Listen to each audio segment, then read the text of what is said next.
Le Liban, sans président depuis le 31 octobre 2022, se prépare à une nouvelle session parlementaire le 9 janvier prochain à l'appel du président de la Chambre, Nabil Berri. Ce scrutin marquera l'officialisation de la candidature du commandant de l'armée libanaise, le général Joseph Aoun, qui bénéficie de soutien notable au Liban de Walid Jumblat et de son bloc parlementaire, et à l'étranger de certains pays arabes et des États-Unis. Le scrutin présidentiel libanais a connu de nombreux échecs depuis 2022 avec des sessions parlementaires infructueuses pour élire un successeur au général Michel Aoun. Après plusieurs mois de paralysie politique et des tentatives échouées de figures politiques telles que celles de Samir Jarja et de Slimane Frangieh ont été proposées à diverses reprises, mais les tensions entre factions, notamment avec le Hezbollah,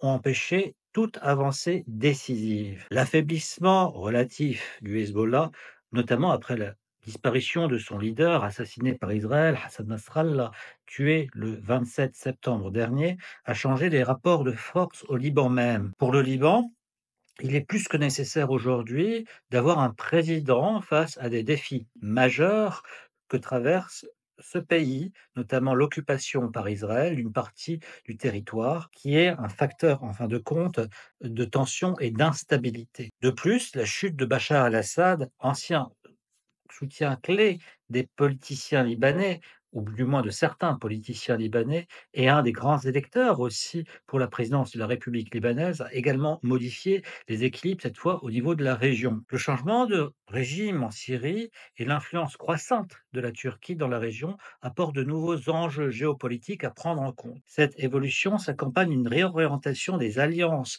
internes et même au niveau international. Certains au Liban sont déjà à la recherche de nouveaux parrains étrangers, justement, privilégiant même Ankara dans leurs déplacements diplomatiques plutôt que Damas. Enfin, le Liban est au bord de l'effondrement économique, même s'il a réussi à conserver une certaine illusion d'une réalité de vie normale et d'une stabilité relative, avec un système financier qui commence à être en bout de souffle et des négociations qui piétinent avec le FMI. Pour rappel, le Liban est également intégré désormais à la liste grise de la GAFI. Et cela amène à un besoin encore plus urgent d'une direction politique stable pour naviguer, en fin de compte, dans ces défis complexes. C'est justement dans ce contexte que Nabil Berri, président du Parlement, a donc exprimé son optimisme quant à l'élection d'un président lors de cette session du 9 janvier.